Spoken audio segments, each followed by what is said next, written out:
कि आज अभी और इस क्षण से हम कौरवों के पक्ष का त्याग कर रहे हैं।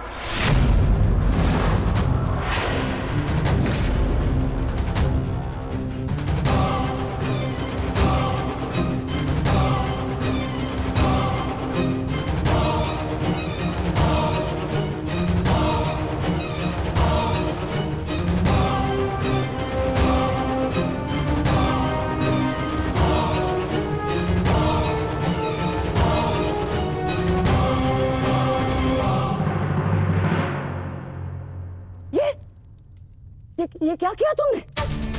गुरु द्रोण को रोका क्यों नहीं तुमने दुर्योधन? होने वाले सम्राट हो तुम, सम्राट। तुम्हारी सेना का एक एक महारथी ये तुम्हारे विरुद्ध जाएगा तो युद्ध में विजय कैसे पाओगे तुम? जो युद्ध से विमुख हो उसे अपनी सेना में डालना अपने योद्धाओं को संकट में डालने के समान होता है मामाश्री। अरे क्या करता मैं और क्या करूं? उन्हें बंधन में बांध कर रख लूं या फिर विरोध करने पर बंदी बनाकर रख लूं? आप जानते हैं यह संभव नहीं है, किंतु मैं जानता हूं कि मैं जो कर रहा हूं उचित कर रहा हूं। उचित नहीं कर रहे हो तुम। समझने का प्रयास करो दुर्योधन। हमें विजय पाने के लिए गुरु द्रोणाचार्य की आवश्यकता है। मुझे मेरे मित्र के अतिरिक्त और किसी की आवश्यकता नहीं है मामाश्री।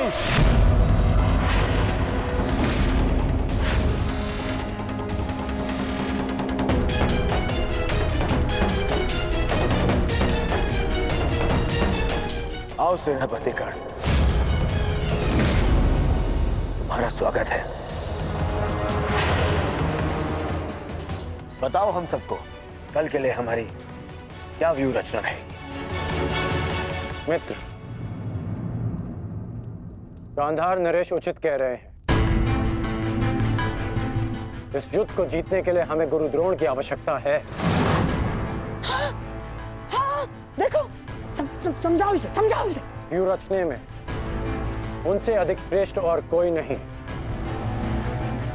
और पितामह के पश्चात केवल गुरु द्रोण हैं जो सभी पांडवों की दुर्बलता जानते हैं।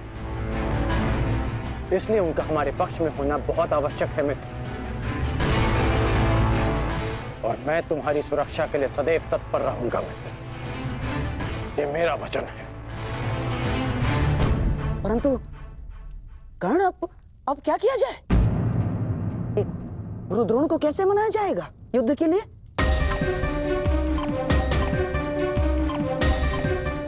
मेरे पास उपाय है। हाँ, कैसा उपाय अंगराज? गुरु द्रोण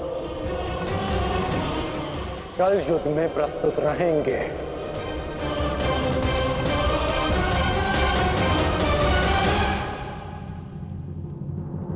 पिताश्री, आप चाहते हैं ना कि मैं युद्ध भूमि में ना जाऊं, तो ठीक है। यदि मैं रणभूमि में नहीं जा सकता तो अभी इसी क्षण पांडवों के शिविर में जाकर सबका वध कर दूंगा। परंतु युवराज दुर्योधन की सहायता जरूर करूंगा, चाहे इसके लिए मुझे अपने प्राण भी क्यों ना गंवाने पड़े। अश्वत्थामा,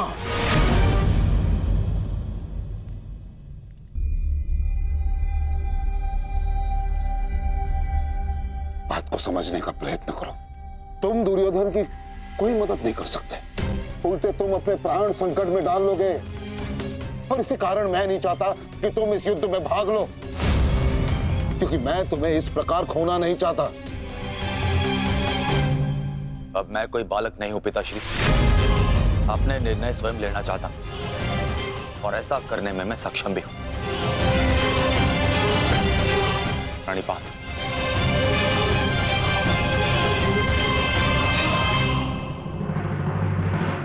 अब तक तो पितामह कौरव की रक्षा करते आए हैं, परंतु अब कौरव की ढाल शेष नहीं। मैं विकोदर भीम उन पापियों का नाश करना आरंभ कर दूंगा। कौरव का नाश करने की प्रतिज्ञा पूर्ण करने का अब समय आ गया है। हाँ भ्राताश्री, जिसकी प्रतीक्षा थी वो समय आ गया। सूर्य उदय होते ही हम सभी इस युद्ध की समाप्ति का आरंभ करेंगे।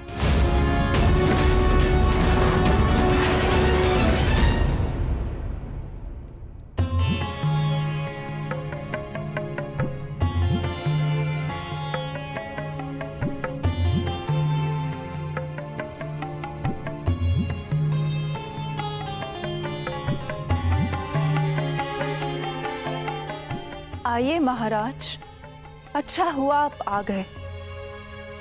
मेरा स्वयं ही आपसे बात करने का मन हो रहा था। जब से ये युद्ध आरंभ हुआ है गांधारी, तुम इन दीपकों का विशेष ध्यान रख रही हो, परंतु क्यों? मेरे सभी पुत्र उस युद्ध में गए हैं महाराज, और इसीलिए मैंने इन 100 दीपकों को अपने 100 पुत्रों की लंबी आयु की प्रार्थना के लिए जलाया है। अब ये 100 दीपक मेरे 100 पुत्रों की आयु का एकमात्र सहारा है। कहीं इन दीपकों को संभालते संभालते तुम अपने हाथ न जला लेना गांधारी। नहीं महाराज, जब एक माता अपने शिशु को जन्म देती है तो उसे अपने आप ही ज्ञात होता है कि उसका शिशु क्यों रो रहा है। एक पुत्र को कभी अपनी माता को अपने रुदन का कारण बताने की आवश्यकता नहीं होती। इसी प्रकार मुझे इस बात का अनुमान हो जाता है कि इनमें से किस दीपक को तेल की आवश्यकता है और किसे नहीं, और इसके लिए मुझे नेत्रों की आवश्यकता नहीं है। तो पूछो अपने इन दीपकों से कि मेरे पुत्रों की रक्षा कौन करेगा? कौन? मैंने अभी भी आशा नहीं छोड़ी है महाराज। तात श्री के पश्चात द्रोणाचार्य हमारे पुत्रों की रक्षा करने में सक्षम है।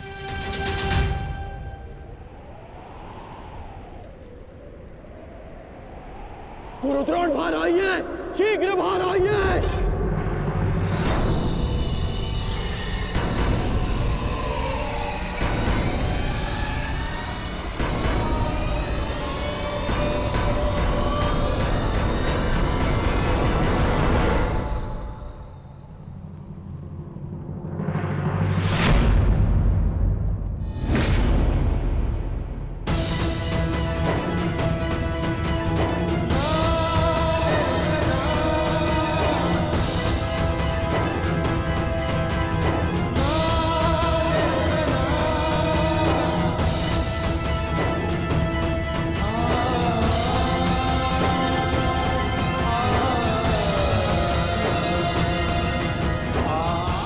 अश्वत्थामा,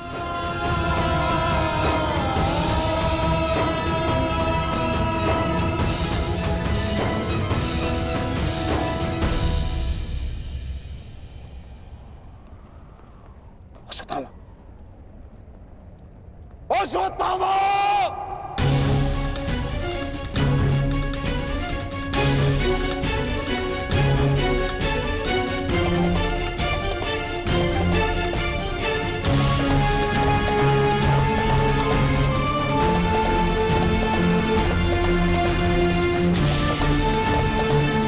किसने किया ये सब?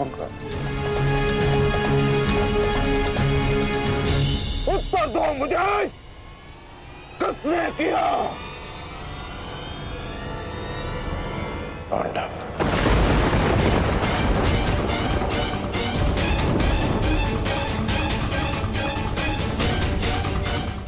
आज उन दुष्टों ने मुझे पुत्रविहीन कर दिया। युद्ध की घोषणा करो, मैं उनके संपूर्ण वंश को एक साथ समाप्त कर दूंगा। अंगराज,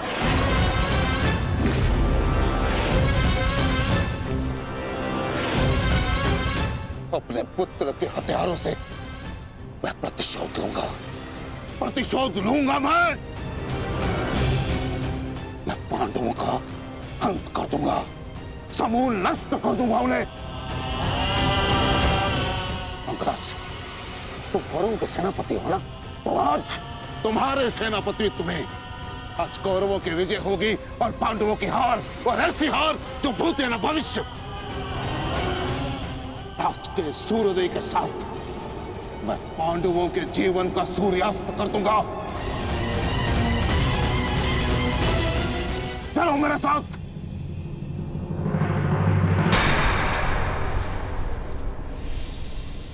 अब किस बात की प्रतीक्षा है अंगराज?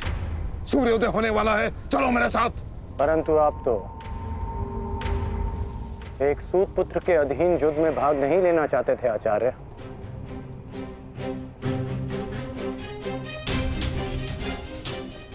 परंतु यह समय स्पष्टीकरण देने का नहीं अंगराज, यह समय है स्पष्ट प्रहार करने का, केवल और केवल आक्रमण करने का। तो यह समय भयभीत होने का भी नहीं है।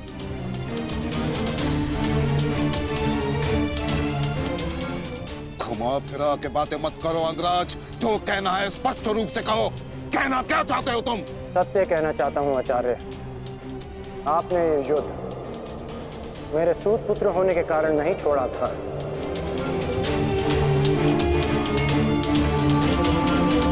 आप इस युद्ध से इसलिए पीछे हटे थे क्योंकि आपको अपने पुत्र अश्वत्थामा की मृत्यु की चिंता थी।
साथ उपहास किया तुमने। उत्तर दो।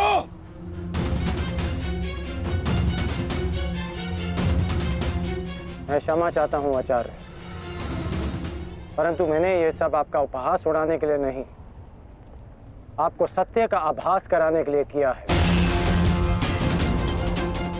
मैं केवल उस योद्धा को चिंता के भंवर से निकालना चाहता था जिसकी इस समय कौरव सेना को सबसे अधिक आवश्यकता है।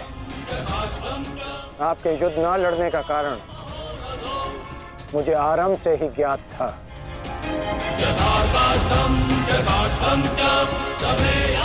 पुत्र खो देने की पीड़ा से मैं भली भांति अवगत हूं, परंतु इसका अर्थ ये नहीं कि एक योद्धा अपना कर्तव्य निभाना भूल जाए।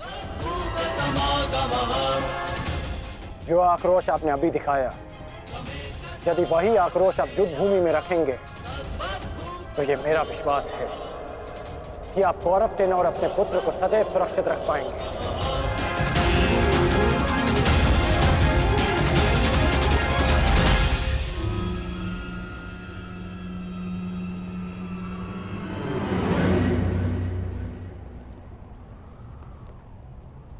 मुझे क्षमा कर दो दुर्योधन, मैं पुत्र मोह और कर्तव्य के मध्य उलझ गया था, बहुत कुछ भूल गया था।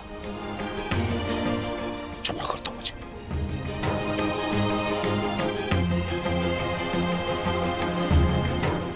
गुरु द्रोण, आप सेनापतित्व स्वीकार कर कौरवों की जीत सुनिश्चित करें और आपके पुत्र की सुरक्षा मैं सुनिश्चित करूंगा। ये मेरा वचन है कि जब तक मैं जीवित हूं, मृत्यु अश्वत्थामा के निकट भी नहीं आएगी।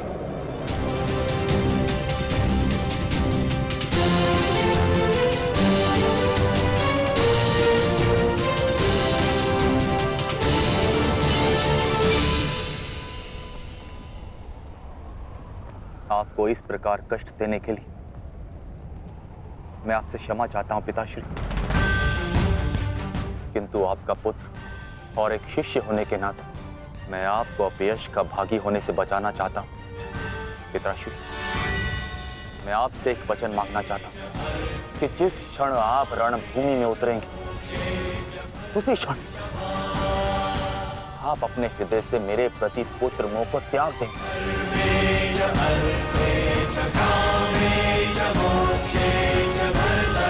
और पूर्ण रूप से युद्ध को समर्पित हो जाएंगे।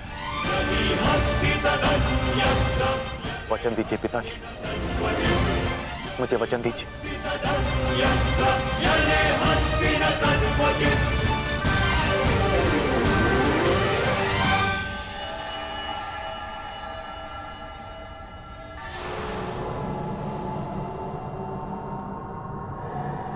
मैं वचन देता हूं।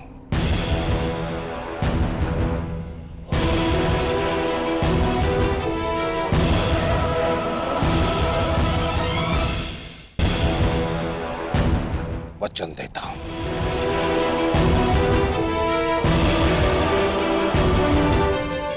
सूर्योदय होने वाला है। आओ युद्ध की तैयारियां करें। मुझे गर्व है कि मैं सेनापति द्रोणाचार्य के ध्वज के नीचे युद्ध करूंगा।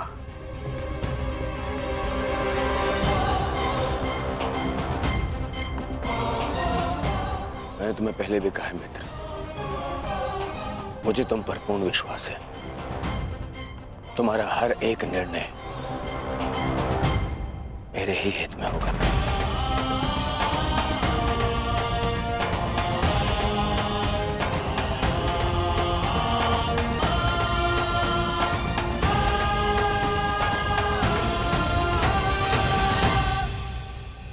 अद्भुत अंगराज, अद्भुत। आप तो कुशल नीतिकार निकले। नहीं, मेरा मित्र नीतिकार नहीं है, वो तो एक कुशल संचालक है, एक कुशल सेनापति है। कर्ण, मैं आज बहुत प्रसन्न हूं और गर्व का अनुभव कर रहा हूं कि तुम मेरी ओर से युद्ध लड़ रहे हो।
पार्थ, आज तुम्हारा मन, तुम्हारी दृष्टि में तुम्हारा लक्ष्य स्पष्ट होना चाहिए, तुम्हारा मन शांत होना चाहिए और दृष्टि केंद्रित।